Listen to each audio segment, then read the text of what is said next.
പരിശുദ്ധമായ നോമ്പിനെ പറ്റിയും അതിൻ്റെ ചിന്തകളെ പറ്റിയും ധാരാളം ആശയങ്ങൾ നിങ്ങളുടെ മനസ്സുകളിലേക്ക് ധാരാളം പ്രസംഗകരും പിതാക്കന്മാരും കോറിയിട്ട് തന്നിട്ടുണ്ട്. കൂടുതലായി അതിനെപ്പറ്റി പറയുവാനായിട്ട് ഈ അവസരം ഞാൻ ഉപയോഗിക്കുന്നില്ല. എങ്കിലും ആമുഖ വാക്കുകളിൽ നോമ്പ് എന്നതിനെപ്പറ്റി ചുരുക്കം ചില ചിന്തകൾ പങ്കുവെച്ചുകൊള്ളട്ടെ. പിതാക്കന്മാർ ഓർപ്പിക്കുന്നു, ആത്മീയതയുടെ കൊയ്ത്തുകാലമാണ് നോമ്പുകാലം എന്നുള്ളത്.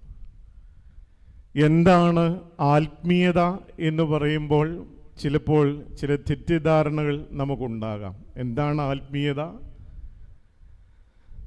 ആത്മീയത എന്ന് പറയുന്നത് ആത്മാവിനെ സംബന്ധിച്ചിടത്തോളം ഉള്ള കാര്യങ്ങളാണ്. ആത്മാവിൻ്റെ ജീവനത്തിന്, ആത്മാവിൻ്റെ ജ്വലനത്തിന് സഹായിക്കുന്നതെല്ലാം ആത്മീയതയാണ്. ഈ പരിശുദ്ധ നോമ്പ് ആത്മീയതയുടെ കൊഴുത്തുകാലം എന്ന് പിതാക്കന്മാർ പറയുമ്പോൾ അതിന് 3-4 തലങ്ങളുണ്ട്. അതിലൊന്ന്, ആത്മപരിശോധനയുടെ കാലഘട്ടമാവണം നോമ്പ്. ആത്മാവിൻ്റെ ചിന്തകളും കഴിഞ്ഞ നാളുകളിൽ സംഭവിച്ചു പോയ വീഴ്ചകളുടെയും ഒരു കണക്കെടുപ്പിൻ്റെ കാലഘട്ടമാണ്.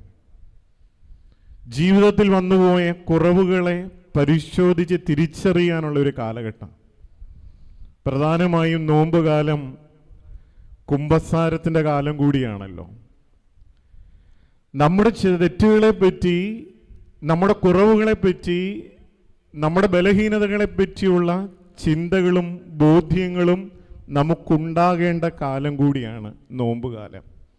എന്തിനുണ്ടാകണം എന്ന് ചോദിച്ചാൽ, കുറെ കൂടി സ്നേഹിക്കുവാൻ, കുറെ കൂടി ആത്മാർത്ഥമായി പ്രാർത്ഥിക്കുവാൻ, കുറെ കൂടെ ക്ഷമിക്കുവാൻ, കുറെ കൂടെ മറ്റുള്ളവരോട് വിശ്വസ്തത കാണിക്കുവാൻ, നല്ല മനുഷ്യനാകാൻ കുറെ കൂടിയുള്ള ഒരു ശ്രമം ഈ നോമ്പിൽ നമുക്കുണ്ടാകണം. രണ്ടാമത്, നോമ്പ് ആത്മാവിൻ്റെ ജ്വലനത്തിൻ്റെ കാലമാണ്. പലപ്പോഴും നോമ്പ് പ്രാർത്ഥനയുടെ കാലഘട്ടമാണ്, നോമ്പ് ഉപവാസത്തിൻ്റെ കാലഘട്ടമാണ്, നോമ്പ് മറ്റുള്ളവരെ സഹായിക്കുവാനുള്ള കാലഘട്ടമാണ് എന്നുള്ളതൊക്കെ നമുക്കറിയാം. പലപ്പോഴും ഉപവാസത്തെ പറ്റി, ഫാസ്റ്റിങ്ങിനെ പറ്റി പറയുമ്പം പലപ്പോഴും അതിനോട് ചേർത്ത് വയ്ക്കാൻ പറ്റുന്ന ഒരു പദമാണ് ഡയറ്റിംഗ്, അല്ലേ? എന്താണ് ഫാസ്റ്റിങ്ങും ഡയറ്റിങ്ങും തമ്മിലുള്ള വ്യത്യാസം? ചില ഭക്ഷണങ്ങൾ മാത്രം ജീവിതത്തിൽ നിന്ന് മാറ്റി നിർത്തുന്നതിനെ നമ്മൾ ഡയറ്റിങ്ങിനെ പറയുള്ളൂ, അല്ലേ? എന്നാൽ ഉപവാസം എന്ന് പറയുന്നത് അതിന് പല മാനദണ്ഡങ്ങളുണ്ട്. ദൈവത്തോട് കൂടെ വസിക്കുന്ന കാലഘട്ടമാണ്. ഒരു നേരത്തെ ഭക്ഷണം വേണ്ട എന്ന് വെക്കുന്നതോടൊപ്പം ആ ഭക്ഷണം മറ്റൊരുവന് വിശപ്പ് മാറ്റപ്പെടുമ്പോഴാണ് ഉപവാസം അതിൻ്റെ പൂർണ്ണതയിലെത്തുന്നത്. പലപ്പോഴും നമ്മളിൽ ചിലർ 50 ദിവസത്തെ നോമ്പ് നോക്കിയിട്ട് 50-ാം ദിവസം നോമ്പ് വീടും, അല്ലേ? ഇടയ്ക്ക് വെച്ച് നോമ്പ് തുടങ്ങിയവർക്കും ഈസ്റ്ററിൻ്റെ അന്ന് നോമ്പ് വീടും, കഷ്ടാനുഭവ ആഴ്ച തുടങ്ങിയവർക്കും നോമ്പ് വീടും, നോമ്പ് നോക്കാത്തവർക്കും നോമ്പ് വീടും, ഇല്ലേ?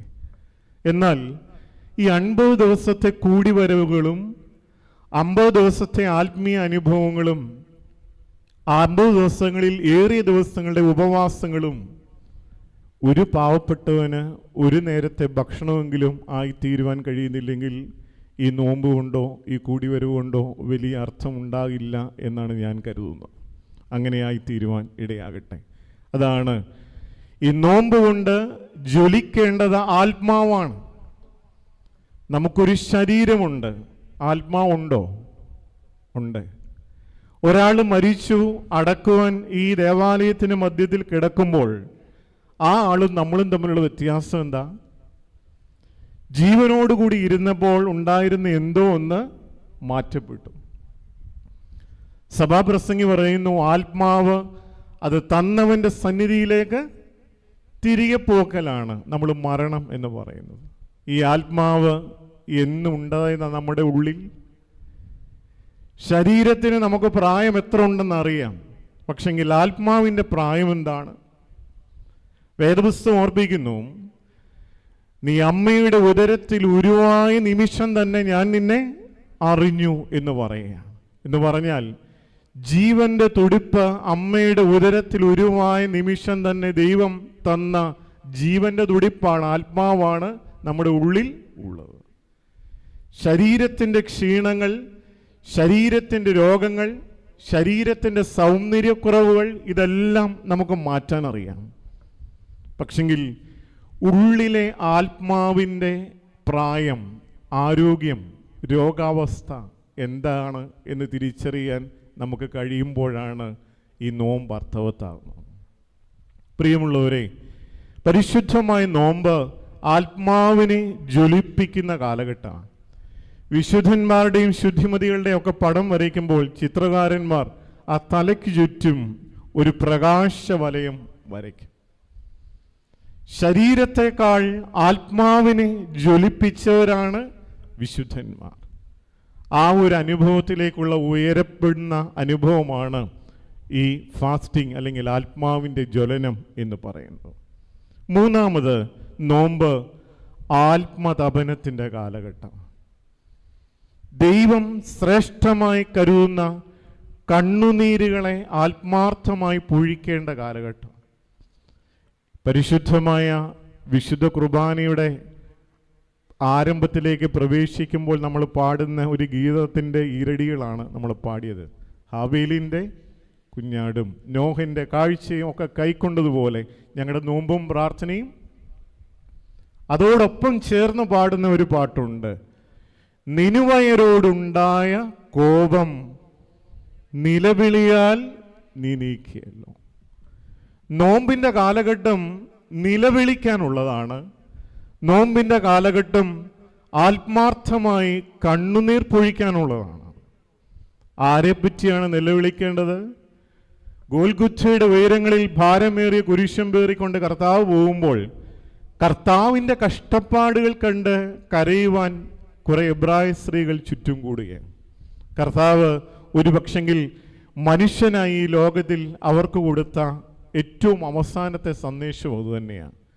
യെരൂശലേം പുത്രിമാരെ, നിങ്ങൾ എന്നെ ചൊല്ലിക്കരയണ്ട, നിങ്ങളെയും നിങ്ങളുടെ മക്കളെയും ചൊല്ലിക്കരയുക.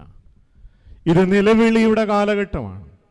ദൈവ കോപത്തിൽ നിന്ന് നമ്മൾ സംരക്ഷിക്കപ്പെടാനുള്ള നിലവിളിയുടെ കാലഘട്ടം, ഒപ്പം കണ്ണുനീര് അർപ്പിക്കുവാനുള്ള കാലഘട്ടമാണ്. ആത്മാർത്ഥമായി ചോദിക്കട്ടെ, എന്നാണ് ഏറ്റവും അവസാനം നമ്മുടെ കണ്ണിൽ നിന്ന് 2 തുള്ളി കണ്ണുനീർ വീണത്? എന്നാ ഏറ്റവും അവസാനം? പ്രാർത്ഥനയുടെ സന്ദർഭങ്ങളിൽ വീഴ്ത്തിയിട്ടുണ്ടോ? ഒരു പക്ഷെങ്കിൽ ഇന്ന് നമ്മുടെ കുഞ്ഞു പിള്ളേരെ അടിച്ചാൽ അവർ കരയില്ല. ഒന്ന് നോക്കി പേടിപ്പിച്ചാൽ അവരുടെ മുഖത്തിന് യാതൊരു ഭാവവുമില്ല.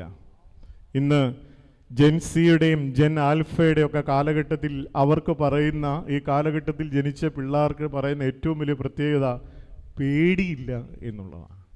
ആരെയും പേടിയില്ല. പരീക്ഷയെ പറ്റി പേടിയില്ല, അപ്പനെയും അമ്മയും പേടിയില്ല, ഇറങ്ങി നടക്കുന്നിടങ്ങളിൽ ആരെയും പേടിയില്ലാത്തൊരു തലമുറയുടെ കാലഘട്ടത്തിൽ നമ്മൾ ജീവിക്കുന്നു.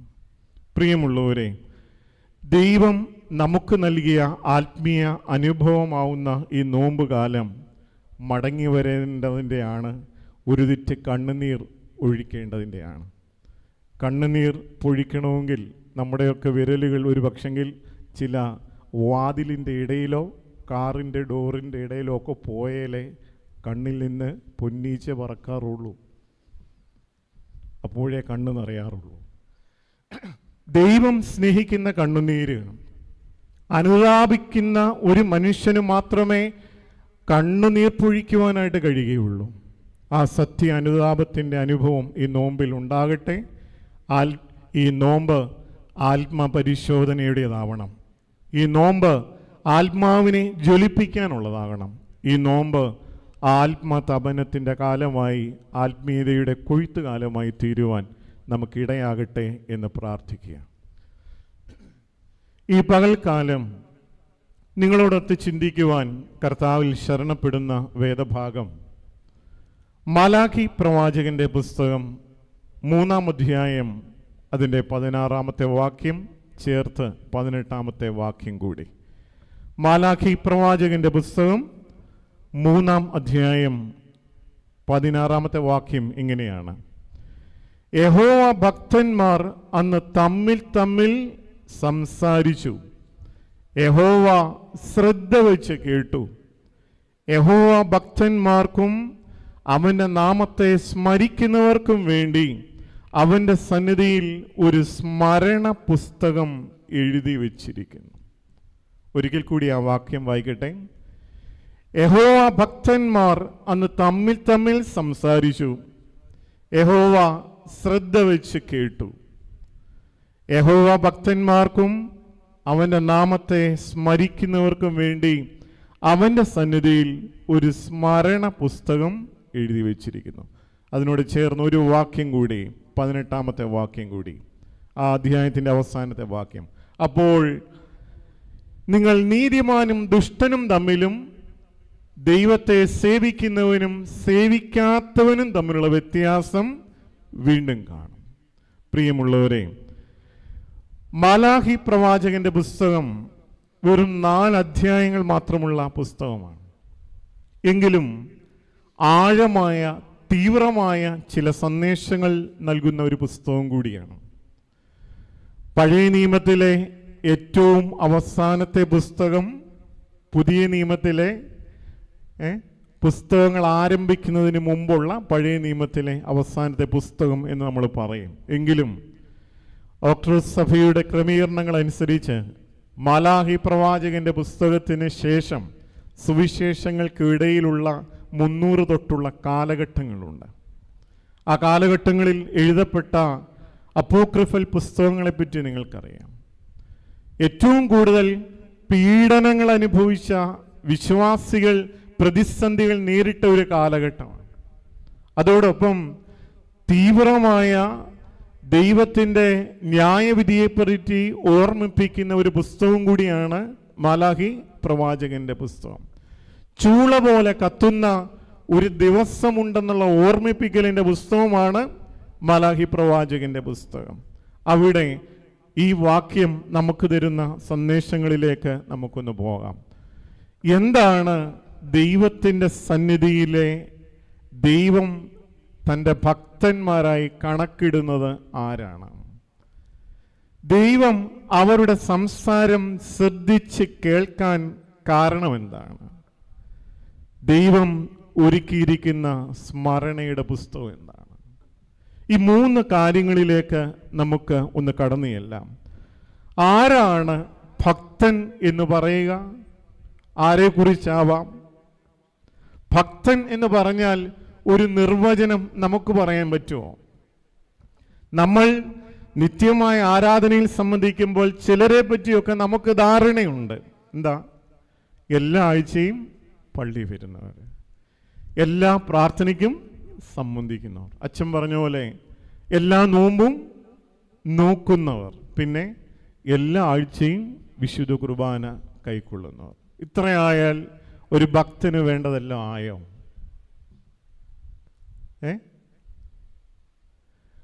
ഒരാളുടെ ഭക്തിയെക്കുറിച്ചുള്ള മാനദണ്ഡം, ഒരാളുടെ ഭക്തിയെ അളക്കാൻ എന്തെങ്കിലും ഒരു മാനദണ്ഡം എനിക്കോ നിങ്ങൾക്കോ ഉണ്ടോ?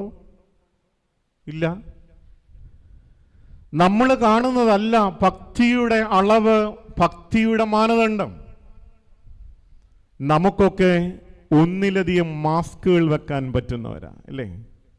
വീട്ടിൽ ഒരു മനോഹരമായ മുഖം, ദേവാലയത്തിൽ വരുമ്പോൾ മറ്റൊരു മുഖം, സുഹൃത്തുക്കളുടെ ഇടയിൽ മറ്റൊരു ഭാവം അല്ലേ? ഞാൻ ആരാണെന്ന് കൃത്യമായി ആർക്കറിയാം? എൻ്റെ ജീവിത പങ്കാളിക്കറിയാമോ? എൻ്റെ മക്കൾക്ക്, എൻ്റെ അപ്പനും അമ്മയ്ക്കും, എൻ്റെ ചങ്ക്, എൻ്റെ കൂട്ടുകാരന് ഇല്ല. ഞാൻ ആരാണെന്ന് ശരിക്കും അറിയാവുന്ന ഒരേ ഒരാൾ മാത്രമേ ഉള്ളൂ. അത് എൻ്റെ ദൈവം മാത്രമാണ്. പല പൊയ്മുഖങ്ങൾ വെച്ചുകൊണ്ട് ഓരോ സന്ദർഭത്തിനും അനുസരിച്ചുള്ള മുഖമൂടികൾ മാറി മാറി നാം ധരിക്കുമ്പോൾ യഥാർത്ഥത്തിൽ ഞാൻ ആരാണെന്ന് ആർക്കു മാത്രം അറിയാം? എൻ്റെ ദൈവത്തിന് മാത്രം. അതെങ്ങനെയാണ് ദൈവം മനസ്സിലാക്കുന്നത്? വേദപുസ്തകത്തിൽ ഓർപ്പിക്കുന്നുണ്ട്, അവൻ ഹൃദയങ്ങളെ ശോധന ചെയ്യുന്നവനാണ്. എൻ്റെ ചിന്ത എന്താണെന്നും എൻ്റെ പ്രവൃത്തി എന്താണെന്നും എൻ്റെ വിശ്വാസം എന്താണെന്നും ഞാൻ കാണിക്കുന്ന പൊയ്മുഖങ്ങൾ എന്താണെന്നും തിരിച്ചറിയാൻ കഴിയുന്നത് ഈ ലോകത്തിൽ മറ്റാരുമല്ല, എൻ്റെ ദൈവത്തിന് മാത്രമേ പറ്റുള്ളൂ. അതുകൊണ്ട് ഒരു ഭക്തൻ ആരാണെന്ന് നിങ്ങൾ നിർവചിക്കാൻ പോകണ്ട, ഞാനും നിർവചിക്കാൻ പോകണ്ട. അവൻ ഭക്തനാണ്, അവൾ ഭക്തയാണെന്ന് നിർവചിക്കാൻ പോകണ്ട. രണ്ട് മനുഷ്യർ പ്രാർത്ഥിക്കുവാൻ ദേവാലയത്തിൽ വന്നു. ഒരുവൻ ചുങ്കക്കാരനും മറ്റവൻ പരീശനും. ആരാണ് നീതീകരിക്കപ്പെട്ടതെന്ന് നമുക്കറിയാം ദൈവസന്നിധിയിൽ. അതുകൊണ്ട് ഒരു മനുഷ്യൻ്റെയും ഭക്തി അളക്കാൻ ആരും അതിനുവേണ്ടി തുനിയണ്ട. ആരളക്കേണ്ടതാണ്? സാക്ഷാൽ ഇസ്രായേലിൻ ഇവനിൽ കപടമില്ല എന്ന് സർട്ടിഫിക്കറ്റ് തരേണ്ടത് ആരാണ്? എൻ്റെ ദൈവം മാത്രമാണ്. അതുകൊണ്ട് ഒരു മനുഷ്യൻ്റെയും ഭക്തി അളക്കാൻ പോകുന്നത് നമുക്ക് എന്നും ചെന്ന് എത്താൻ പറ്റത്തില്ല. വേദപുസ്തകത്തിൽ ഈ ഭക്തനായ മനുഷ്യനെ വിളിക്കുന്ന ഒരു ഓമനപ്പേരുണ്ട് കേട്ടോ. അത് ആണുങ്ങളെ മാത്രം ഉദ്ദേശിച്ചാണെന്ന് നിങ്ങൾ വിചാരിക്കരുത്, സ്ത്രീകളെ കൂടി. വേദപുസ്തകത്തിൽ ദൈവത്തിന് ഇഷ്ടമുള്ള ജീവിതം നയിച്ചവരെ വിളിക്കുന്ന ഒരു പേരുണ്ട്. എന്താണെന്നറിയാവോ? നീതിമാന്മാർ. അല്ലേ? നീതിമാന്മാർ, ദൈവത്തിന് ഇഷ്ടമുള്ള ജീവിതം നയിച്ചവർ. അത് ആണുങ്ങളെയും പെണ്ണുങ്ങളെയും കൂടി ഉദ്ദേശിച്ച, പുരുഷന്മാരെയും സ്ത്രീകളെയും ഉദ്ദേശിച്ചുള്ള ഒരു പദം തന്നെയാണ്. വേദപുസ്തകത്തിൽ അനേകം നീതിമാന്മാരുണ്ട്. പഴയ നിയമം തുടങ്ങി ഇങ്ങനെ പരിശോധിച്ചാൽ നോഹയെ പറ്റി പറയുന്നു. നോഹ ആ തലമുറയിൽ നിഷ്കളങ്കനും നീതിമാനുമായിരുന്നു. അല്ലേ? ഹാബേലിനെ പറ്റി പറയുന്നുണ്ട് പുതിയ നിയമത്തിൽ. നീതിമാനായ ഹാബേലിൻ്റെ രക്തത്തെ പറ്റി പറയുന്നു. ലോത്തിനെ പറ്റി പുതിയ നിയമത്തിൽ പറയുന്നുണ്ട്, ലോത്ത് നീതിമാനായിരുന്നു എന്ന്. കർത്താവിൻ്റെ അമ്മയായ വിശുദ്ധ ദൈവമാതാവിന് ദൈവം ഏൽപ്പിച്ചു കൊടുത്ത ഒരു പങ്കാളി ഉണ്ടായിരുന്നു, ജോസഫ്. ജോസഫിനെ പറ്റി വേദപുസ്തകത്തിൽ പറയുന്നത് ഇങ്ങനെയാണ്: ജോസഫ് നീതിമാൻ ആയിരുന്നതുകൊണ്ട് മാതാവിന് അപവാദം വരാതിരിക്കാൻ പരിശ്രമിച്ച ഒരു വ്യക്തിത്വമായിരുന്നു. സക്കറിയ പുരോഹിതനെ പറ്റിയും ഏലിശബയെ പറ്റിയും പറയുന്നുണ്ട്. അവർ ഇരുവരും ദൈവസന്നിധിയിൽ നീതിയുള്ളവരായിരുന്നു. യോഹന്നാൻ സ്നാപകനെ പറ്റി നീതിമാൻ എന്ന് പറയുന്നുണ്ട്. കർത്താവിൻ്റെ കുരിശിൻ്റെ ഭാരം കുറയ്ക്കാൻ അത് താങ്ങിയ അരിമത്യാക്കാരനായ ജോസഫിനെ പറ്റി പറയുന്നുണ്ട്. ജോസഫ് നീതിമാനായിരുന്നു. കർത്താവിനെ കൈകളിലെടുത്ത ശിമയോനെ പറ്റി പറയുന്നുണ്ട്. അവൻ ഇസ്രായേലിൻ്റെ ആശ്വാസത്തിന് വേണ്ടി കാത്തിരുന്നവനും നീതിമാനുമായിരുന്നു. ഇങ്ങനെ കൊർന്നലിയോസിനെ പറ്റി, ദാനിയേലിനെ പറ്റി, യോബിനെ പറ്റിയൊക്കെ വേദപുസ്തകത്തിൽ പരാമർശമുണ്ട്. അത്രയൊക്കെ ഉള്ളൂ നീതിമാന്മാരെ പറ്റി പറയുന്നത്, നീതിമാന്മാർ എന്ന വിശേഷണം പറയുന്നത്. ഈ നീതിമാന്മാർ എന്ന് പറയുമ്പോൾ അവരുടെ ജീവിതത്തിന് ചില പ്രത്യേകതകളുണ്ടായിരുന്നു. അവരുടെ ജീവിതത്തിൽ അവരനുഷ്ഠിച്ചു പോന്ന ചില നന്മകളുണ്ടായിരുന്നു. അതിൽ കുറെ കൂടി ലളിതമായൊരു ഭാഷയിൽ പറഞ്ഞാൽ ദൈവത്തിന് പ്രീതിയുള്ള ജീവിതം നയിച്ചവരായിരുന്നു നീതിമാന്മാർ. അങ്ങനെ ജീവിച്ച രണ്ട് മനുഷ്യരുടെ, അല്ലെങ്കിൽ അങ്ങനെയുള്ള രണ്ട് മനുഷ്യരുടെ സംസാരമാണ് ഈ വാക്യത്തിൽ പറയുന്നു. യഹോവ ഭക്തന്മാർ അന്ന് തമ്മിൽ സംസാരിച്ചു. ഈ ഭക്തന്മാരുടെ സംസാരത്തിനും ചില പ്രത്യേകതകളുണ്ട്. എന്താണ് ഭക്തന്മാരുടെ സംസാരത്തിൻ്റെ പ്രത്യേകത? വേദപുസ്തകത്തിൽ വളരെ ആഴമായി സംസാരിക്കാൻ കഴിയുന്ന ഒരു വിഷയമാണ് ഈ ഭക്തന്മാരുടെ സംസാരം. നമ്മളെപ്പറ്റിയൊക്കെ സമൂഹം പറയുന്നത് എന്താ? രണ്ടുപേർ സംസാരിക്കാൻ ഒരിടത്ത് കൂടിയാൽ അവർ എന്തായിരിക്കും സംസാരിക്കുക? മൂന്നാമതൊരാടെ കുറ്റം. അങ്ങനെയാണല്ലോ പൊതുവായി പറയുന്നത്. അത് സ്ത്രീകളെ മാത്രമല്ല, പുരുഷന്മാരെ പറ്റി അങ്ങനെയൊക്കെ തന്നെയാണ് പറയാം. എന്നാൽ ഈ ഭക്തന്മാരായ ആളുകളുടെ സംസാരത്തിന് ചില പ്രത്യേകതകളുണ്ടായിരുന്നു. അതുകൊണ്ടാണല്ലോ ദൈവം തമ്പുരാൻ ശ്രദ്ധ വെച്ച് കേട്ടത്. എന്താണ് ഭക്തന്മാരുടെ സംസാരത്തിൻ്റെ പ്രത്യേകത? കൊലോസ്യ ലേഖനം 4-ാം അധ്യായം 6-ാം വാക്യത്തിൽ പറയുന്നു, അത് കൃപയോട് കൂടിയതും ഉപ്പിനാൽ രുചി വരുത്തിയതുമായ സംസാരങ്ങളാണ് ഭക്തന്മാരുടെ സംസാരം. കൃപയോട് കൂടിയതും ഉപ്പിനാൽ രുചി വരുത്തിയതുമാണ്. നമുക്കറിയാം, അമ്മമാരാണ് ഇവിടെ ഏറെ പങ്കുവഹിക്കുന്നത്. രുചികരമായ ഭക്ഷണം ഉണ്ടാക്കുമ്പോൾ അതിന് ഉപ്പ് നിർബന്ധമാണ്, അല്ലേ? ഉപ്പിൻ്റെ അളവ് കൂടിയാൽ, കുറച്ചുകൂടെ കൂടിയാൽ അല്ലേ, കഴിക്കാനേ പറ്റൂല. കഷ്ടപ്പെട്ടത് വെറുതെയാകും, വല്ലവരുടെയും വായിലിരിക്കുന്നത് കേൾക്കേണ്ടിയും വരും. എന്നാൽ ഉപ്പിനാൽ രുചി വരുത്തുക എന്ന് പറയുമ്പം അതിനകത്തൊരു ബാലൻസിങ് ഉണ്ട്, അല്ലേ? ആവശ്യമായത്. ഇപ്പം നമ്മൾ പുതിയ തലമുറയിൽപ്പെട്ടവരൊക്കെ യൂട്യൂബിൽ നോക്കിയാണ് ഭക്ഷണം ഓരോന്നുണ്ടാക്കുന്നില്ല. 1 ടീസ്പൂൺ മഞ്ഞൾപ്പൊടി, 2 ടീസ്പൂൺ മുളക് പൊടി, അല്ലേ? പണ്ട് അമ്മമാരങ്ങനെ ആയിരുന്നു, അമ്മച്ചിമാരങ്ങനെ ആയിരുന്നു. അവർക്കറിയാം, അവരത് കൈകൊണ്ട് തന്നെ ഇടും. ചിലർക്ക് മണം, അല്ലേ, അനുഭവിച്ചാൽ അറിയാം എന്തിൻ്റെ കുറവ് അതിനകത്തുണ്ടെന്ന്. അപ്പോൾ കൃപയോട് കൂടിയതായിരുന്നു ഭക്തന്മാരുടെ സംസാരം, ഉപ്പിനാൽ രുചി വരുത്തിയതുമായിരുന്നു. അതിനൊരു ഉദാഹരണം പറഞ്ഞാൽ നിങ്ങൾക്ക് പെട്ടെന്ന് മനസ്സിലാകും. വിശുദ്ധ കന്യകമറിയാം തൻ്റെ ചാർച്ചക്കാരിയായ എലിശബത്തിൻ്റെ ഭവനത്തിൽ ചെന്നു. എപ്പോഴാണ്? എലിശബത്ത് 6 മാസം ഗർഭിണിയാണ്. വാർദ്ധക്യത്തിൽ ദൈവത്തിൻ്റെ അനുഗ്രഹം ലഭിച്ചു. വിശുദ്ധ കന്യകമറിയാമോ ദൈവത്തിൻ്റെ അമ്മയാകാൻ ഭാഗ്യം ലഭിച്ചിട്ട് തൻ്റെ ചാർച്ചക്കാരിയെ കാണാൻ പോവാം. ആരായിരിക്കും? തൂക്കി നോക്കിയാൽ പദവി കൊണ്ട് വലിയ ആള്, ദൈവത്തിൻ്റെ അമ്മ ആകാൻ ഭാഗ്യം ലഭിച്ച, അല്ലേ? എന്നാൽ അമ്മ അന്ന് ഈ മലനാട്, ഇന്നത്തെ കണക്കനുസരിച്ച് 172 കിലോമീറ്ററുകൾ മലനാടിൽ കൂടി യാത്ര ചെയ്തു എന്നാണ് പിതാക്കന്മാർ ചരിത്രം പരിശോധിക്കുമ്പോൾ അത് പറയുന്നത്. ഹെബ്രോനിലേക്കുള്ള യാത്രയാണ്. 172 കിലോമീറ്റർ നടന്ന് കല്ലും മുള്ളും കയറ്റവുമുള്ള പാതയിൽ കൂടി തൻ്റെ ചാർച്ചക്കാരിയുടെ സന്തോഷത്തിൽ അവളെ ശുശ്രൂഷിക്കാൻ ചെന്നു. അവർ ഇരുവരും ഒന്നിച്ച് കണ്ടപ്പോൾ എന്താ സംഭവിച്ചത്? രണ്ടുപേർക്കും ദൈവം നൽകിയ അനുഗ്രഹങ്ങളെ ഓർത്ത് ദൈവസന്നിധിയിൽ, അല്ലേ, നന്ദി പറയാണ്. പ്രജ ഉള്ളത്തിൽ, ഇല്ലേ, ആ അനുഭവത്തിൽ കുതിച്ചു ചാടുകയാണ്. പ്രിയമുള്ളവരെ, രണ്ടുപേരുടെ സംസാരം, ഭക്തന്മാരായ രണ്ടുപേരുടെ സംസാരം കൃപയോടുകൂടിയതും ഉപ്പിനാൽ രുചി വരുത്തിയതുമാണ്. മറ്റൊരു പ്രത്യേകത, ഹൃദയത്തെ വഞ്ചിക്കാത്ത സംസാരങ്ങളായിരുന്നു അവരുടേത്. യാക്കോബിൻ്റെ ലേഖനം 1-ാം അധ്യായം 26-ാം വാക്യത്തിൽ പറയുന്നു, തൻ്റെ നാവിനെ നിയന്ത്രിക്കാതെ സ്വന്തം ഹൃദയത്തെ വഞ്ചിക്കുന്നവൻ ഭക്തനെന്ന് ഭാവിക്കുന്നുവെങ്കിൽ അവൻ്റെ ഭക്തി വ്യർത്ഥമത്രേ, അല്ലേ? സ്വന്തം ഹൃദയത്തെ വഞ്ചിക്കാത്ത സംസാരങ്ങളാണ് ഭക്തൻ്റെ ഉള്ളത്.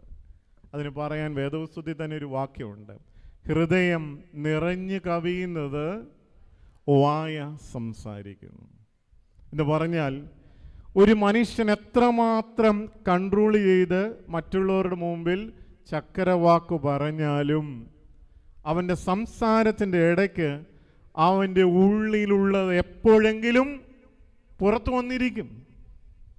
അതുകൊണ്ടാണ് പറയുന്നത്, ഭക്തന്മാരുടെ സംസാരം ഹൃദയത്തെ വഞ്ചിക്കാത്ത സംസാരങ്ങളാണത്. മൂന്നാമത് പറയുന്നുണ്ട്, പരിശുദ്ധനായ പൗലോസ്ലീഹ എഫേസ്യ ലേഖനം 4-ാം അധ്യായം 29-ാമത്തെ വാക്യത്തിൽ പറയുന്നു, കേൾക്കുന്നവർക്ക് കൃപ ലഭിക്കുന്ന വാക്കുകൾ മാത്രമാണ് സംസാരിക്കാവൂ. എന്നിട്ട് ഒരു കാര്യം കൂടെ പറയുന്നുണ്ട്, ദൈവത്തിൻ്റെ പരിശുദ്ധാത്മാവിനെ ദുഃഖിപ്പിക്കരുത്. നിങ്ങൾ ഭക്തന്മാരാകുന്നുവെങ്കിൽ നിങ്ങൾ സംസാരിക്കുന്ന വാക്കുകൾ മറ്റൊരാൾക്ക് ആത്മീയ വർധനയ്ക്കുള്ളതാവണം. അല്ലാത്തതൊന്നും നിന്റെ വായിൽ നിന്ന് വീഴരുത്. ദൈവത്തിൻ്റെ പരിശുദ്ധാത്മാവിനെ ദുഃഖിപ്പിക്കരുത്. നാലാമത് ഒരു പ്രത്യേകത കൂടിയുണ്ട് ഭക്തന്മാരുടെ സംസാരത്തിന്, അവരുടെ നാവുകൾ സ്തുതി പാടുന്ന നാവുകളാണ്. എഫേസ്യ ലേഖനം തന്നെ 5-ാം അധ്യായം 4-ാം വാക്യത്തിൽ പറയുന്നു, ചീത്തത്തരം, പൊട്ടച്ചൊൽ, കളിവാക്ക്, ചേർച്ചയില്ലാത്തവ ഒന്നും അരുത്, പിന്നെ സ്തോത്രമത്രേ വേണ്ടത്. ഈ വാക്ക് പലപ്പോഴും തെറ്റിദ്ധാരണജനകമാണ് അല്ലേ? എപ്പോഴും സ്തോത്രം എന്ന് പറയുന്നതിനെ പറ്റിയല്ല. നിങ്ങൾ ശ്രദ്ധിച്ചിട്ടുണ്ടാവും, നമ്മുടെ ആരാധനയിൽ എത്രമാത്രം സ്തുതികളും സ്തോത്രങ്ങളും പ്രാർത്ഥനയോടുകൂടി പിതാക്കന്മാർ അർപ്പിക്കുകയാണ്.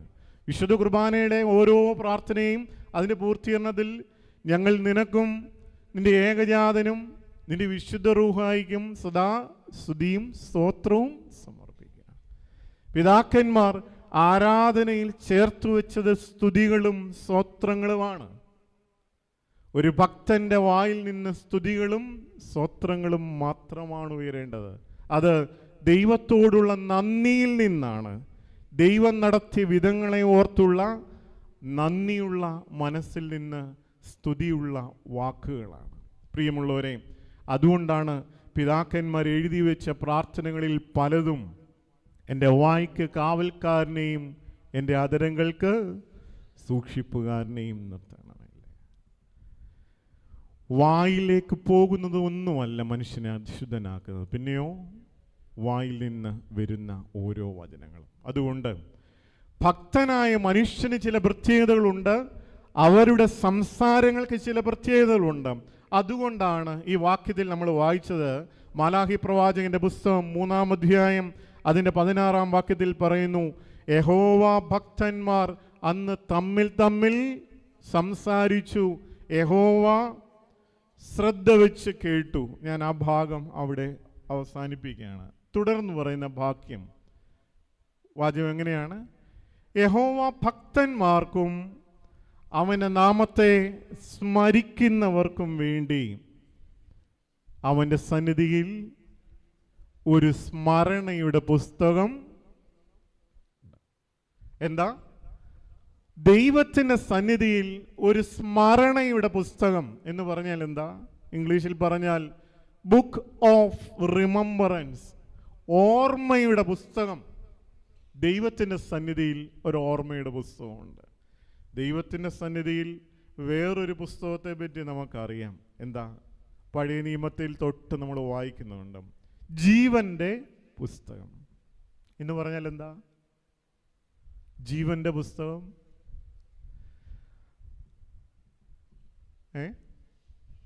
നോഹ ഒരു പെട്ടകം പണിതു, അതിൽ ഓരോ ജീവജാലങ്ങളെയും അതിനകത്തേക്ക് കയറ്റും. അവിടെ എഴുതുന്നുണ്ട്, ജീവന്റെ പുസ്തകത്തിൽ പേരെഴുതപ്പെട്ടിരിക്കുന്നതിൽ എല്ലാ പക്ഷിമൃഗാദികളിലും ഈ 2 എണ്ണത്തിനെ.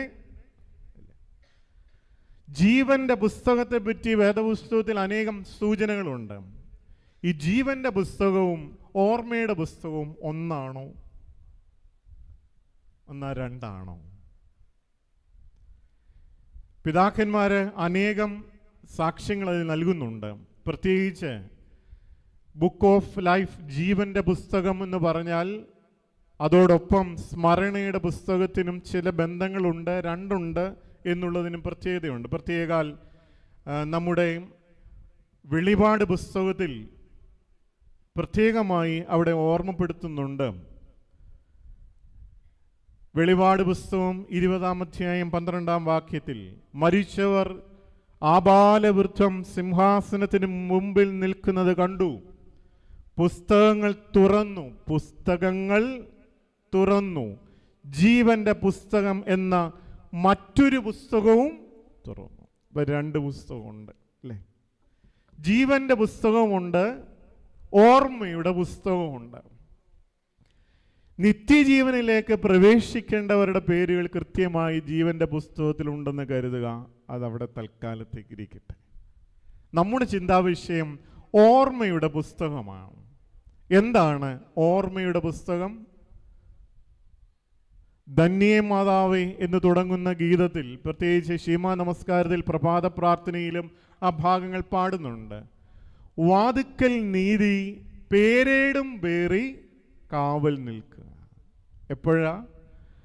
ന്യായവിധിയുടെ സമയത്ത് നമ്മുടെ ആത്മാവ് ദൈവസന്നിധിയിലേക്ക് ചെല്ലുമ്പോൾ അവിടെ സ്മരണയുടെ പുസ്തകം തുറക്കപ്പെടും. എന്തിനാണ് ന്യായവിധിയെപ്പറ്റി ഇപ്പം പറയുന്നത് എന്ന് ചിന്തിക്കുന്നുണ്ടോ? വിശുദ്ധ കുർബാനക്രമത്തിൽ പിതാക്കന്മാർ എഴുതി വച്ചിരിക്കുന്നു, ഓരോ മനുഷ്യനും എന്നും ഓർക്കേണ്ട 4 കാര്യങ്ങൾ കുർബാനക്രമത്തിൽ എഴുതി വെച്ചിട്ടുണ്ട് പിതാക്കന്മാർ. എന്തൊക്കെയാ? മരണം, ന്യായവിധി, നിത്യജീവൻ, നിത്യമായ നരകം. ഇത് 4 ഉണ്ട് എന്ന് ഓരോ ഭക്തനും എന്നും ഓർക്കണം. എന്താണ് ഓർക്കേണ്ടത്? മരണമുണ്ട് ഓരോ മനുഷ്യനും, പിന്നെ ന്യായവിധിയുണ്ട്. ഇത് 2 ഉറപ്പാണ്. 3 4 ഏതെങ്കിലും ഒന്നേ കിട്ടൂ. ഏതാ? നിത്യജീവനോ മരണോ. അപ്പോൾ ഓർക്കുക, ഈ ലോകത്തിൽ ജീവിക്കുന്ന ഓരോ മനുഷ്യനും എന്തുണ്ട്? മരണമുണ്ട്. രണ്ടാമത്തേതാണ് ന്യായവിധി. മരിച്ച എല്ലാ മനുഷ്യനും ഉയർത്തെഴുന്നേൽക്കുമോ? എന്തു പറയുന്നു? മരിച്ച എല്ലാവരും ഉയർത്തെഴുന്നേൽക്കുമോ? വേദപുസ്തകം പറയുന്നു എല്ലാ മൃതന്മാരും ഉയർത്തെഴുന്നേൽക്കും. എന്തിനു വേണ്ടിയാ? ന്യായവിധിക്ക് വേണ്ടിയാണ്, അല്ലേ? ന്യായവിധി സമയത്ത് ദൈവത്തിൻ്റെ സന്നിധിയിൽ സ്മരണയുടെ പുസ്തകം തുറക്കപ്പെടും. ആ സ്മരണയുടെ പുസ്തകത്തിൽ ഇന്ന് ഈ കല്ലൂപ്പാറ പള്ളിയിൽ അഭയം പ്രാർത്ഥനാ സംഗമത്തിൽ പ്രസംഗിച്ചുകൊണ്ടിരിക്കുന്ന എനിക്കും ഒരു താളുണ്ടാവും. നിങ്ങളുടെ വികാരി അച്ഛന്മാർക്കും ഇവിടുത്തെ ട്രസ്റ്റി, സെക്രട്ടറിമാർ, മാനേജിംഗ് കമ്മിറ്റി അംഗങ്ങൾ, ഇവിടെ ഇരിക്കുന്ന ഓരോരുത്തർക്കും ഓരോ പേജ് ഉണ്ടെന്ന് വിചാരിച്ച് ഉണ്ട്. ആ പുസ്തകത്തിൽ ദൈവം തമ്പുരാൻ നമ്മുടെ നന്മകളെപ്പറ്റിയും നമ്മുടെ ചെയ്തികളെപ്പറ്റിയും എഴുതുന്നുണ്ട് എന്നൊന്ന് വിചാരിച്ച് പോട്ടെ. നമ്മുടെ നന്മകൾ മാത്രം എഴുതുവാന്ന് വിചാരിച്ചാൽ മതി, തിന്മകൾ പോട്ടെ. ദൈവം തമ്പുരാൻ ഏറ്റവും അവസാനം ആ പുസ്തകം നമുക്ക് വേണ്ടി തുറന്നത് എന്നാ ഇന്ന് തുറന്നു കാണുമോ? നിങ്ങൾ എന്തു പറയുന്നു? ഈ പരിശുദ്ധമായ നോമ്പ് തുടങ്ങിയിട്ട് 3 ആഴ്ചയാവുന്നു. ഈ 3 ആഴ്ചയിൽ എന്തെങ്കിലും ആ ജീവന്റെ പുസ്തകത്തിൽ എൻ്റെ ജീവിതത്തിൻ്റെ നന്മ കണ്ടിട്ട് ദൈവം തമ്പുരാൻ തുറന്ന് ആ നന്മയൊന്ന് എഴുതിയിട്ടുണ്ടാവുമോ? പോട്ടെ, 2026 തുടങ്ങിയിട്ട് പ്രിയമുള്ളവരെ, ദൈവത്തിൻ്റെ സന്നിധിയിൽ ഒരു സ്മരണയുടെ പുസ്തകമുണ്ട്. അതിൽ എനിക്കും നിങ്ങൾക്കൊരു താളുണ്ടെങ്കിൽ ആ താളിൻ്റെ അവസ്ഥ എന്താണ്? വേദപുസ്തകത്തിൽ ചില ആളുകളുടെ പേജ് സങ്കീർത്തനങ്ങൾ പോലെയാ. എന്താ? വേദപുസ്തകം എടുക്കുമ്പോൾ നടുക്കിങ്ങനെ കറുത്തിരിക്കും. കാരണം എന്താ? എപ്പോഴും തുറന്ന് വായിക്കുന്നത്. ചില ആളുകളുടെ നന്മ കണ്ടിട്ട് ദൈവം തമ്പുരാൻ പലതവണ തുറന്ന് അതിൽ നന്മകൾ എഴുതിയിട്ടുണ്ടാവും. ചിലര് കണ്ടിന്യൂസ് ആയിട്ട് ആശുപത്രിയിൽ പോകും. ആശുപത്രിയിലെ ഫയല് ഇന്ന് പല ആശുപത്രിയിലും കമ്പ്യൂട്ടറൈസ്ഡ് ആണ്. പഴയ കാലത്ത് ആ ഫയലിൽ ഡോക്ടർ ഇങ്ങനെ മരുന്നൊക്കെ എഴുതി രോഗവിവരമൊക്കെ ചോദിച്ചെഴുതി അത് തീരുമ്പം നേഴ്സിനോട് പറയും അടുത്ത പേപ്പർ അല്ലേ വെക്കും എന്ന് പറഞ്ഞ പോലെ ഇവിടെ ഇരിക്കുന്നവർ ചിലരുടെയൊക്കെ പേജുകൾ ദൈവം തമ്പുരാൻ നന്മകൾ എഴുതി വീണ്ടും പേജുകൾ ആഡ് ചെയ്തിട്ടുണ്ടാവാം. ചിലരുടെ പുസ്തകങ്ങളിൽ ദൈവം തമ്പുരാൻ പണ്ടെപ്പോഴും ഒക്കെ തുറന്നിട്ടുണ്ട്. ചിലരുടെ പുസ്തകത്താളുകൾ വേദപുസ്തകത്തിലെ പഴയ നിയമത്തിലെ ഓബദ്യാവ് പോലെയൊക്കെയാണ് അല്ലേ. ഞാൻ വിചാരിക്കും എന്നെപ്പറ്റി ഞാൻ ചിന്തിക്കുമ്പോൾ എനിക്കതാ വരുന്നത്. ഇനിയും തുറന്നിട്ടില്ലാത്ത അല്ലേ, ഇനിയും മണം പോയിട്ടില്ലാത്ത, ഇനിയും അതിൻ്റെ കെട്ടുകൾ വിടർത്തിയിട്ടില്ലാത്ത ചില താളുകൾ പോലെ നമ്മളിൽ ചിലരുടെ പേരുകളും താളുകളും ജീവന്റെ പുസ്തകത്തിൽ ഇങ്ങനെ അവശേഷിച്ചിരിക്കുകയാണ്. ഇതിനി എന്ന് തുറക്കാനാ? ന്യായവിധിയുടെ സമയത്ത് നല്ലവരെയും ദുഷ്ടന്മാരെയും വേർതിരിക്കുന്ന സമയത്ത് എൻ്റെ പിതാവിനാൽ അനുഗ്രഹിക്കപ്പെട്ടവരെ, ജീവാരംഭത്തിനു മുമ്പ് നിങ്ങൾക്കായി ഒരുക്കിയിരിക്കുന്ന രാജ്യം അനുഭവിച്ചുകൊള്ളുവിൻ എന്ന് പറയുന്ന സന്തോഷകരമായ ശബ്ദം ഇത് നോക്കിയിട്ട് കർത്താവ് പറയണമെങ്കിൽ ആ ജീവന്റെ പുസ്തകത്തിൻ്റെ താളുകൾ ദൈവം തമ്പുരാൻ ഇടയ്ക്കൊക്കെ ഒന്ന് തുറക്കുവാൻ ഈ നോമ്പിൽ കൂടെയെങ്കിലും കാരണമാകണം. എങ്ങനെ ദൈവം തമ്പുരാൻ നമ്മുടെ താളുകൾ, അവിടെ ജീവന്റെ പുസ്തകത്തിന് താളുകൾ ഇടയ്ക്കെങ്കിലും തുറക്കാൻ എങ്ങനെ സാധിക്കും? 3 കാര്യങ്ങൾ മാത്രം നിങ്ങളുമായി പങ്കുവെച്ചുകൊണ്ട് ഞാൻ എൻ്റെ കടമയിൽ നിന്ന് വിരമിക്കാം. 1, ഈ ലോകത്ത് നമ്മൾ ഒരു പുസ്തകം ആത്മാർത്ഥമായിട്ട് തുറക്കുക, ദൈവം തമ്പുരാൻ നമ്മുടെ പേര് അവിടെ ഇടയ്ക്കിടയ്ക്ക് എടുത്ത് നോക്കി എഴുതിക്കോളും. ഈ ലോകത്തിൽ നമ്മൾ തുറക്കേണ്ട 3 പുസ്തകങ്ങളിൽ 1 നമ്മുടെ ജീവിതമാകുന്ന പുസ്തകമാണ്. നമ്മുടെ ജീവിതമാകുന്ന പുസ്തകത്തിൻ്റെ ഓരോ ദിവസം എന്ന് പറയുന്നത് കർത്താവിൻ്റെ സ്മരണയുടെ പുസ്തകം അവിടെ ഇരിക്കട്ടെ. നമുക്കും നമ്മുടെ ജീവിതം എന്ന് പറയുന്നത് ഒരു പുസ്തകമാണെങ്കിൽ ഇന്നത്തെ ദിവസം ഒരു പേജാണ്. ഒരു വയസ്സിൽ, ഒരു വർഷത്തിൽ ദൈവം നടത്തിയ വിധങ്ങളും വഴികളുമാണ് ഒരധ്യായം. ഇപ്പം എത്ര അധ്യായമായി നമ്മുടെ ജീവിതത്തിൻ്റെ പുസ്തകത്തിൽ? എനിക്ക് ഈ മാർച്ച് 30-ന് 45 അധ്യായമാവും അല്ലേ? നോർത്ത് നോക്കി, ഇതുവരെ തുന്നിക്കെട്ടിയ 45 അധ്യായങ്ങൾ ഈ ജീവിതത്തിലില്ലേ? അങ്ങനെ നമുക്കോരോരുത്തർക്കും ജീവിതത്തിൽ ദൈവം നടത്തിയ കഴിഞ്ഞ ആയുസ്സിൻ്റെ ചില വർഷങ്ങളില്ലേ നമ്മുടെ ജീവിതത്തിൻ്റെ പുസ്തകങ്ങളിൽ? ഇടയ്ക്ക് ശാന്തമായിട്ടിരുന്നിട്ട്, സ്വസ്ഥമായിട്ടിരുന്നിട്ട്, ഞാൻ എൻ്റെ അടുക്കൽ കുമ്പസാരിക്കാൻ വരുമ്പം ചില ആളുകൾ പറയും, അച്ഛാ പ്രത്യേകിച്ച് എനിക്ക് തെറ്റുകളൊന്നുമില്ല എന്ന്. ഞാനും മനസ്സുകൊണ്ട് വിചാരിക്കാറുണ്ട്, ആത്മാർത്ഥമായിട്ട് പറയുകയാണല്ലോ. ചില കുമ്പസാരങ്ങൾ കേൾക്കുമ്പോഴാണ് ചില തെറ്റുകളെപ്പറ്റി ഞങ്ങൾക്കും ബോധ്യം വരിക. ചിലരുടെ ആത്മാർത്ഥമായ കുമ്പസാരമാണ് നമ്മളെപ്പോലും ഒന്നുമല്ലാതാക്കി തീർക്കുക. ചിലർ പറയും, എനിക്ക് പ്രത്യേകിച്ചൊന്നും പറയാനില്ല. ശരിയാണ്, ഇത്രമാത്രം ലോകത്തിൻ്റെ പാപം കൂടാതെ ജീവിക്കുന്നവരും ഉണ്ട്, വാസ്തവമാണ്.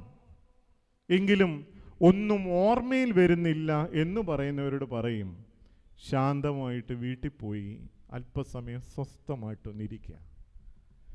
കഴിഞ്ഞ കുമ്പസാരം വരെ മനസ്സുകൊണ്ടൊന്ന് യാത്ര ചെയ്തേ.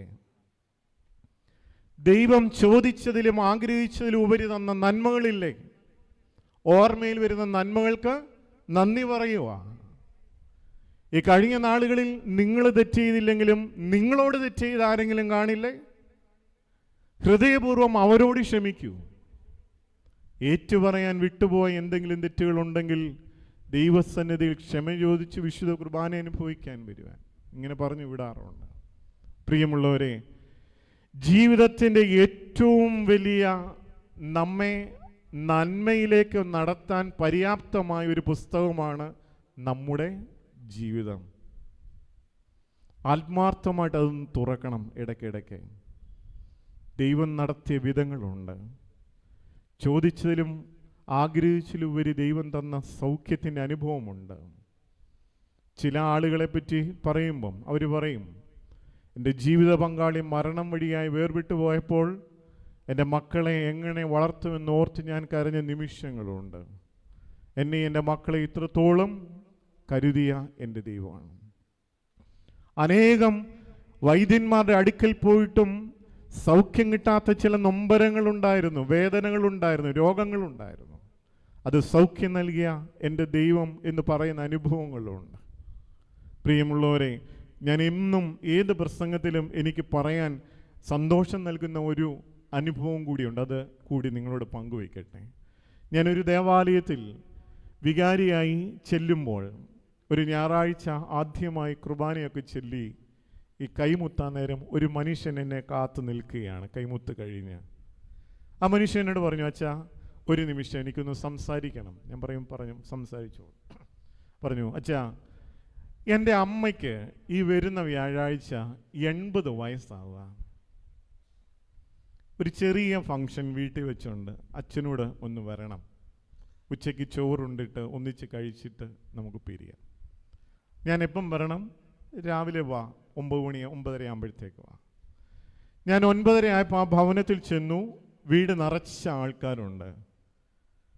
ആ അമ്മച്ചി, 80 വയസ്സായ അമ്മച്ചി രാവിലെ കുളിച്ച് ഒരുങ്ങി കച്ചമുറിയും കുറിയാണ്ടും ഒക്കെ അല്ലെങ്കിൽ നേരിയതൊക്കെ എടുത്ത് വളരെ സുന്ദരിയായിട്ട് ആ കസേരയിൽ അവിടെ ഇരിപ്പുണ്ട്. വലിയ ആരോഗ്യ പ്രശ്നങ്ങളൊന്നുമില്ല. ഈ എന്നെ ക്ഷണിച്ചത് ഈ അമ്മച്ചിയുടെ ഇളയ മകനാ. അദ്ദേഹം ഒരു കസേര ഇട്ട് അമ്മച്ചിയുടെ അടുത്ത് എന്നെ ഇരുത്തി. എന്നിട്ട് എല്ലാവരെയും വിളിച്ചു, നമുക്ക് ഫംഗ്ഷൻ ആരംഭിക്കാൻ. അച്ഛൻ വന്നു. അന്നേരം ഈ മനുഷ്യൻ ഒരു A4 സൈസ് പേപ്പർ എൻ്റെ തന്നു. ഞാൻ തിരിച്ചും മറിച്ചും നോക്കിയപ്പോൾ പ്രാർത്ഥന തുടങ്ങി 40 പേര് ആശംസ പറയാനുണ്ട്. 40 പേര്. ഞാൻ വിചാരിച്ചു, ദൈവമേ, ഇന്നത്തെ ദിവസം പോയി കിട്ടി. അതിൽ സ്വാഗതം കഴിഞ്ഞ ആദ്യത്തെ പ്രസംഗം എൻ്റെയാണ്.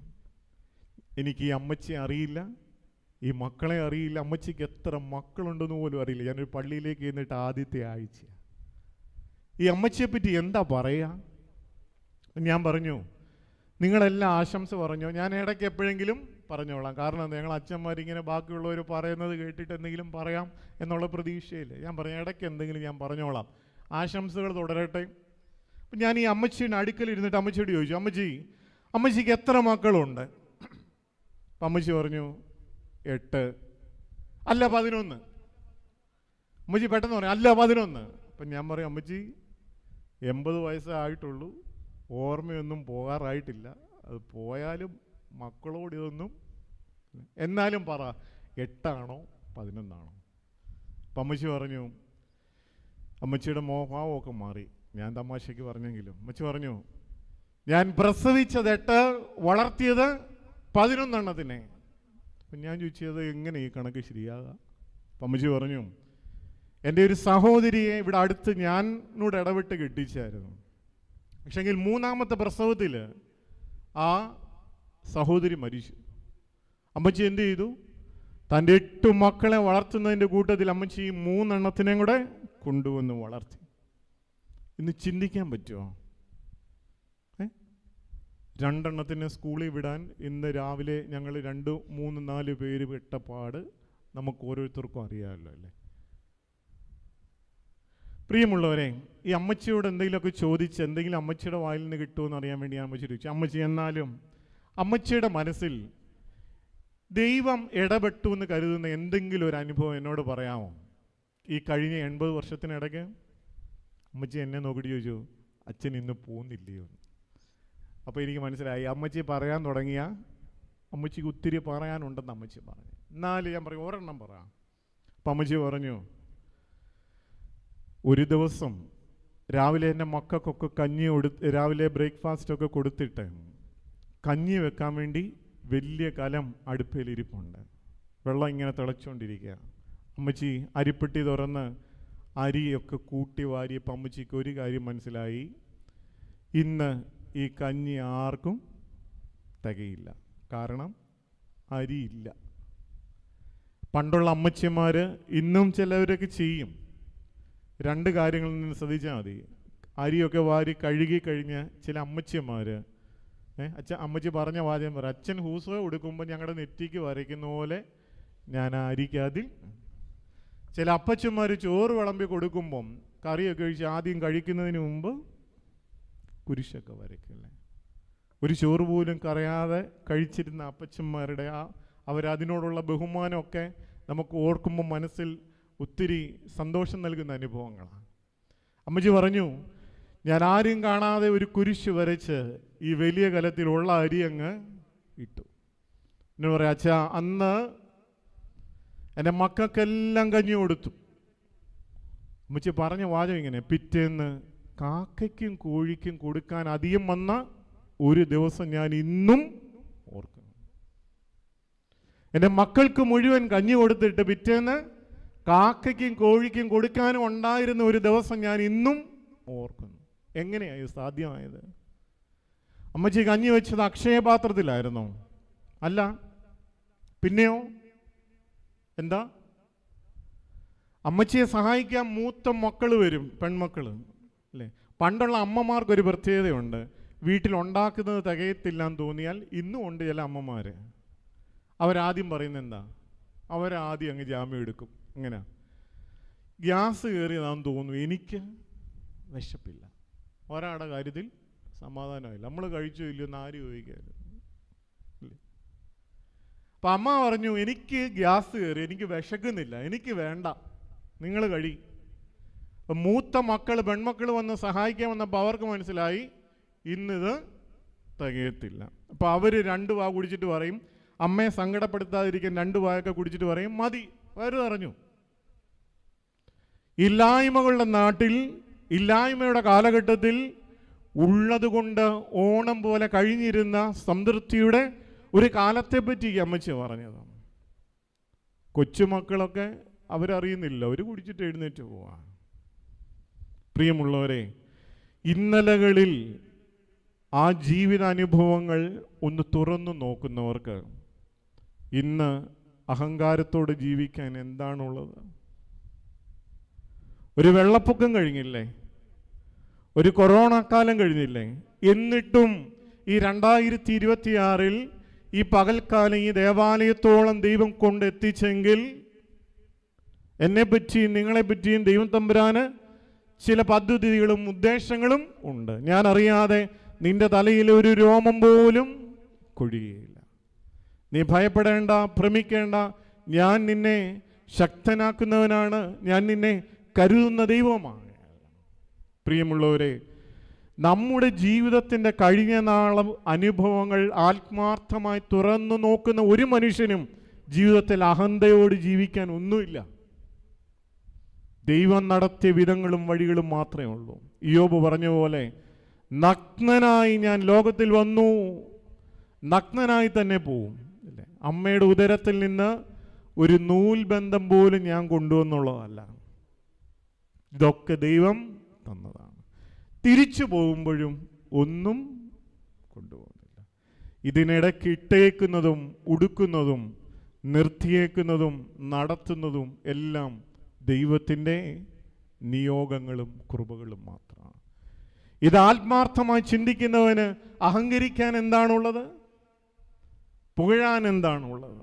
അതുകൊണ്ട് ജീവിതം എന്ന് പറയുന്നത് ആത്മാർത്ഥമായിട്ട് തിരിഞ്ഞു നോക്ക്. ഇന്നലകൾ തിരിഞ്ഞു നോക്കണം. ഇന്നലകളിൽ ദൈവം നടത്തിയ വിധങ്ങൾ ഒന്ന് ഓർത്തു നോക്കിയേ. ഞാൻ എൻ്റെ അമ്മച്ചിയെ പറ്റി എന്നും പറയാറുണ്ട്. വീടിൻ്റെ മുറ്റത്തൂടെ പാമ്പഴിഞ്ഞു പോകുമ്പോൾ അമ്മച്ചി ചോദിക്കും, ഗീവർഗീസ് സഹദായിക്ക് വല്ലതും നേർന്നിട്ട് മറന്നുപോയോ? അമ്മച്ചി ഒരു നേർച്ച പറയും, പാമ്പഴിഞ്ഞ് അതിൻ്റെ വഴിക്ക് പോവും. ജീവിതത്തിൽ പ്രതിസന്ധികൾ ഉണ്ടാകുമ്പോൾ ദൈവത്തെ മുറുകെ പിടിച്ച അഭയം എവിടെയായിരുന്നു? ഇന്ന് നിങ്ങൾ കടന്നു വന്ന ഇടം ഏതാ? ദേവാലയം. സങ്കടങ്ങളിൽ അവർ ചേർത്ത് പിടിച്ചത് ദൈവത്തിൻ്റെ വചനം, വിശുദ്ധ വേദപുസ്തകം. അവരവരുടെ സങ്കടങ്ങൾ ഇറക്കി വെച്ച അഭയത്തിൻ്റെ കേന്ദ്രം അത് ദേവാലയം തന്നെയാണ്. ആ അനുഭവങ്ങളെ ഓർക്കുന്നവന് ഒരാകുലതകളുമില്ലാതെ ജീവിക്കാൻ കഴിയും എന്നുള്ളതിന് നമ്മുടെയൊക്കെ ജീവിതങ്ങൾ തന്നെയല്ലേ മാതൃക. പക്ഷെങ്കിൽ ഇതൊക്കെ നമുക്കറിയാം, നമ്മുടെ മക്കൾക്കറിയാമോ? ഇന്നലകളിൽ നേർച്ച നേർന്നത്, ദൈവത്തോടുള്ള ബന്ധത്തിൽ പ്രതിസന്ധികളെ അതിജീവിച്ചതൊക്കെ നമുക്കറിയാം, നമ്മുടെ മക്കൾക്കറിയാമോ? അപ്പനൊന്ന് വഴക്ക് പറഞ്ഞാൽ, അമ്മയൊന്ന് അടിച്ചാൽ, അധ്യാപിക ഒന്ന് എംബോസിഷൻ കൊടുത്താൽ, കൂട്ടുകാരൊന്ന് കളിയാക്കിയാൽ അവർക്കറിയാവുന്ന ഒരേ ഒരു കാര്യമേ ഉള്ളൂ. എന്താ? അവസാനിപ്പിച്ചേക്കാം. ഈ പരീക്ഷയുടെ ടെൻഷൻ ഓർത്ത് നോക്കണം. ഒന്ന് ഓർത്തേ, പരീക്ഷ എഴുതുന്നതിന് മുമ്പ് കൗൺസിലിംഗ്, റിസൾട്ട് വരുന്നതിന് മുമ്പ് കൗൺസിലിംഗ്, ഉന്നത വിദ്യാഭ്യാസത്തിന് മുമ്പ് കൗൺസിലിംഗ്, കല്യാണം കഴിക്കാൻ പോകുന്നതിന് മുമ്പ് കൗൺസിലിംഗ്, കല്യാണം കഴിച്ചു കഴിഞ്ഞ് കൗൺസിലിംഗ്. ഇവിടെ ഇരിക്കുന്ന അപ്പച്ചന്മാരും അമ്മച്ചിമാരും ഒക്കെ എത്ര കൗൺസിലിംഗ് കഴിഞ്ഞിട്ട് അവരിന്നും ആ ആത്മധൈര്യത്തോടുകൂടി ജീവിക്കുന്നതെന്നറിയാമോ? അവരുടെ കൗൺസിലിങ്ങും അവരുടെ ആശ്വാസമൊക്കെ ജീവനുള്ള ദൈവവും ദേവാലയവും വേദപുസ്തകവുമായിരുന്നു. അതുകൊണ്ട് നാം നമ്മുടെ ജീവിതമാവുന്ന പുസ്തകം തുറന്നാൽ ദൈവം തമ്പുരാൻ നമ്മളറിയാതെ അവിടെ നമ്മുടെ പുസ്തകത്തിൻ്റെ താളുകൾ തുറന്നോളും. രണ്ടാമത് നമ്മൾ തുറക്കേണ്ട പുസ്തകം ന്യായപ്രമാണമാവുന്ന വേദപുസ്തകം. ഞാൻ നിങ്ങളോട് പ്രസംഗിച്ചാൽ 1 മണിക്കൂർ. ഇനി ബാക്കി ആര് പറഞ്ഞു തരും ചോദിച്ചാൽ, നിങ്ങൾ അനുവദിച്ചാൽ 2 അച്ഛന്മാർ 3 വർഷം പ്രസംഗിക്കും. ബാക്കി ആര് പറഞ്ഞു തരും? ഞാൻ ഇങ്ങനെ ഒരു പള്ളി ചോദിച്ച മുമ്പ് ഇരുന്നൊരു പയ്യൻ പറഞ്ഞു, അടുത്ത അച്ഛൻ വരുമ്പം പറഞ്ഞു. അച്ഛന്മാർ പ്രസംഗിക്കും, പ്രസംഗകർ വരുമ്പോവും. പക്ഷെങ്കിൽ ഒന്ന് ഓർത്ത് നോക്കി, നമ്മളൊക്കെ ഓർത്തഡോക്സ് വിശ്വാസികളും ക്രിസ്ത്യാനികളും ഒക്കെ അല്ലേ? എന്നും ഒരധ്യായം വേദോസം വായിക്കുമോ? വായിക്കും, ഉറപ്പാണ്. വായിച്ചിട്ട് ഇതുവരെ തീർന്നോ? ചിലരൊക്കെ തല ഒലുക്കുന്നുണ്ട്. ദൈവം തമ്പുരാൻ തന്നിരിക്കുന്ന വർഷം 70, ഏറിയാൽ 80 വർഷക്കാലം ഇവിടെ ജീവിച്ചിട്ട് ഒരു തവണ ഈ വേദപുസ്തകം വായിക്കാൻ പറ്റിയില്ലെങ്കിൽ അതിന് ഉത്തരം പറയേണ്ടി വരില്ലേ? എത്ര നാൾ വേണം? എന്നും വേദപുസ്തകം വായിക്കുന്നവരെ ഇന്ന് പോയി ഉൽപ്പത്തി പുസ്തകം 1-ാം അധ്യായം വായിക്കാം.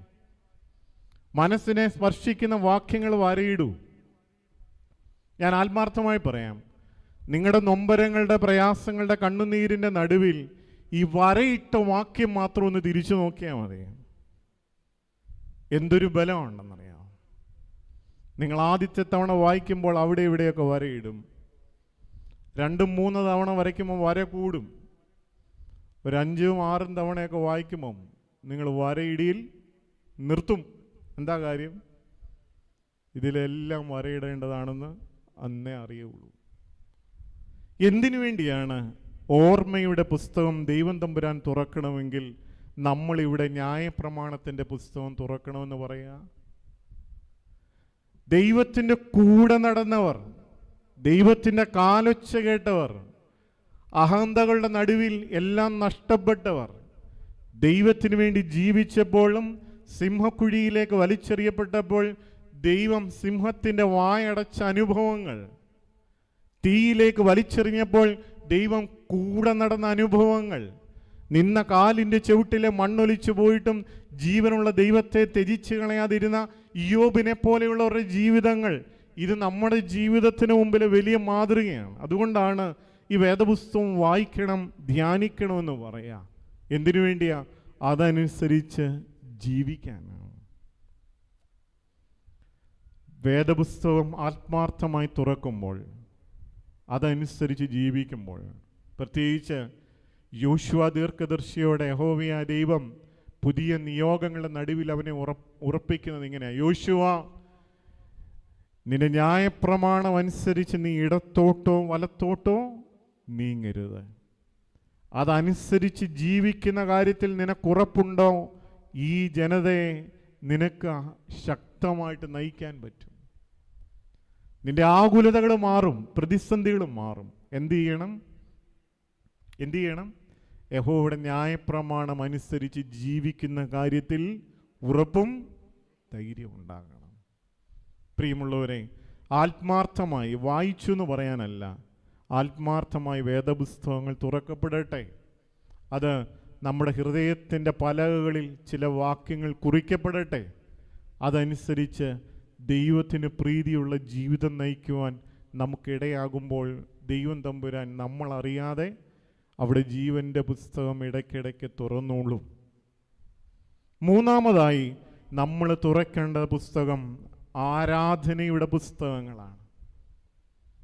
ഓരോ ആരാധനയും ഒരു ഓർമ്മപ്പെടുത്തലാണ്. എങ്ങനെയാ?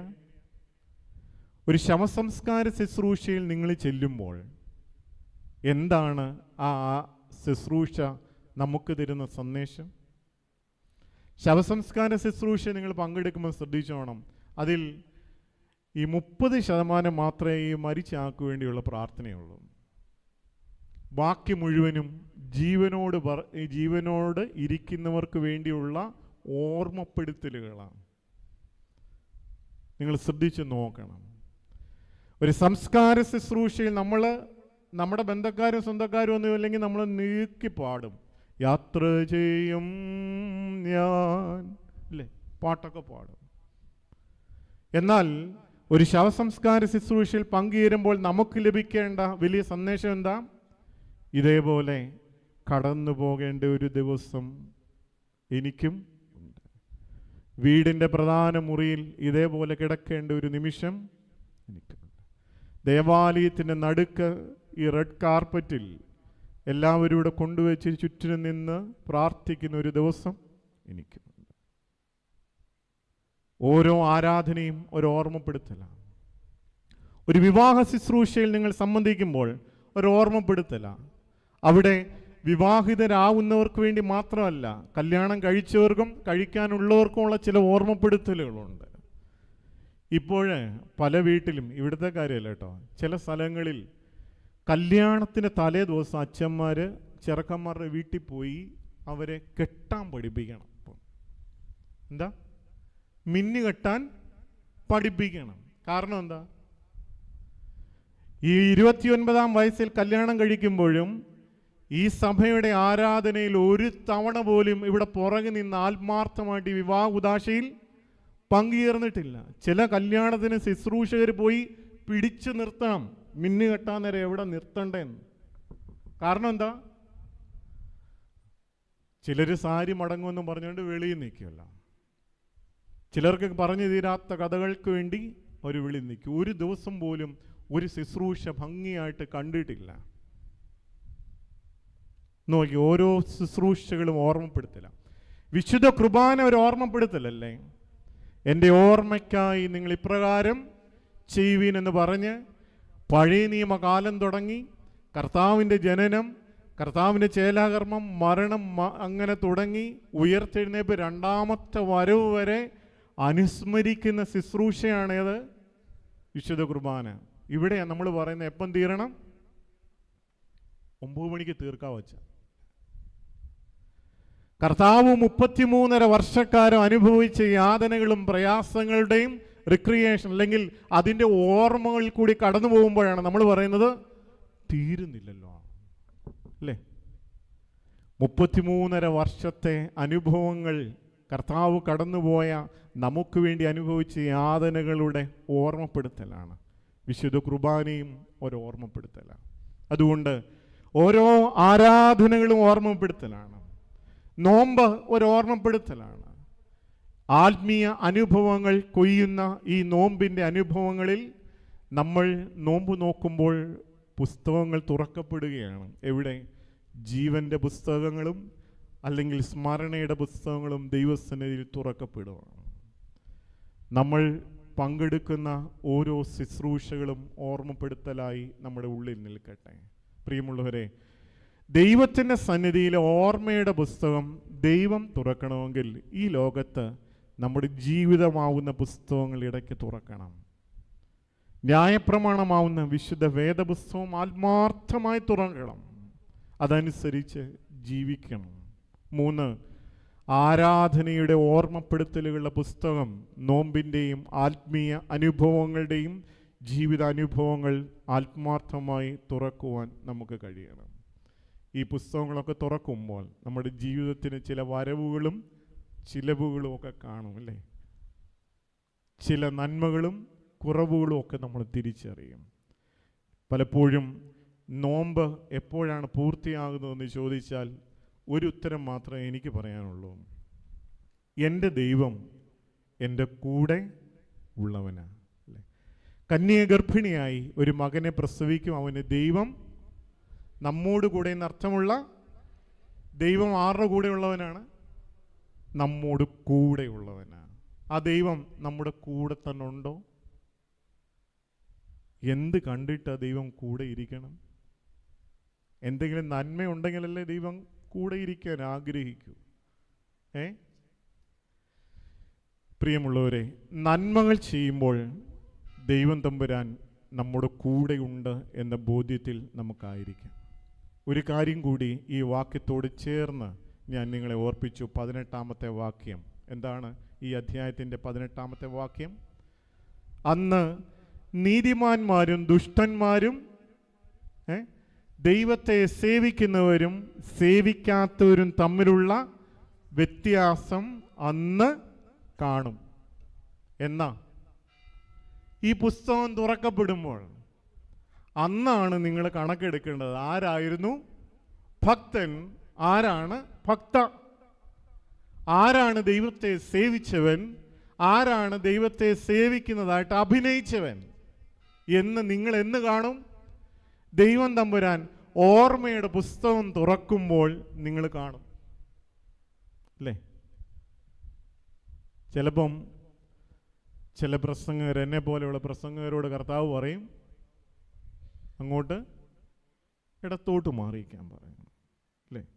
ഞാൻ നോക്കുമ്പോൾ കല്ലൂപ്പാറയിൽ എൻ്റെ പ്രസംഗം കേട്ട അഭയം പ്രാർത്ഥനയ്ക്ക് വന്നവരൊക്കെ ഇങ്ങനെ വലത് സൈഡിലേക്ക് മാറി നിൽക്കുന്നുണ്ടാവും അല്ലേ? അന്നാണ് യഥാർത്ഥ ഭക്തനും ഭക്തയും തമ്മിലുള്ള വ്യത്യാസം നിങ്ങൾ കാണാൻ പോകുന്നത്. എപ്പോൾ? ജീവൻ്റെ പുസ്തകം ദൈവം തമ്പുരാൻ ന്യായവിധിയുടെ സമയത്ത് തുറക്കുമ്പോൾ. പ്രിയമുള്ളവരെ, ദൈവത്തിൻ്റെ സന്നിധിയിൽ ഒരു സ്മരണയുടെ പുസ്തകവുമുണ്ട്. ഈ നോമ്പുകാലം ആത്മീയ സുഹൃതങ്ങൾ ചെയ്ത് ആ പുസ്തകം ഇടയ്ക്കെങ്കിലുമൊക്കെ ദൈവം തമ്പുരാൻ തുറക്കുവാൻ ഈ നോമ്പും ഈ കൂടിവരവും ഇടയാകട്ടെ എന്ന് പ്രാർത്ഥിക്കുന്നു. ദൈവം തമ്പുരാൻ നമ്മേവരെയും വാഴ്ത്തി അനുഗ്രഹിക്കട്ടെ. ഇപ്രകാരം ഈ പകൽക്കാലം നിങ്ങളോടൊപ്പം ആയിരിക്കുവാനിടയാക്കി ദൈവത്തെ മഹത്വപ്പെടുത്തുന്നു. ബഹുമാനപ്പെട്ട അച്ഛനോടും പ്രിയ സഹവികാരി അച്ഛനോടും ഗായക സംഘാംഗങ്ങളോടും പ്രാർത്ഥനയോടെ ഈ ശുശ്രൂഷയിൽ സമീപത്തും ദൂരെയുമായിരുന്ന എല്ലാ പ്രിയപ്പെട്ടവരെയും ദൈവസന്നിധിയിൽ ഓർക്കുന്നു. നിങ്ങളുടെ പ്രാർത്ഥനയിൽ ബലഹീനായ എന്നെയും ഓർക്കുക. ദൈവം തമ്പുരാൻ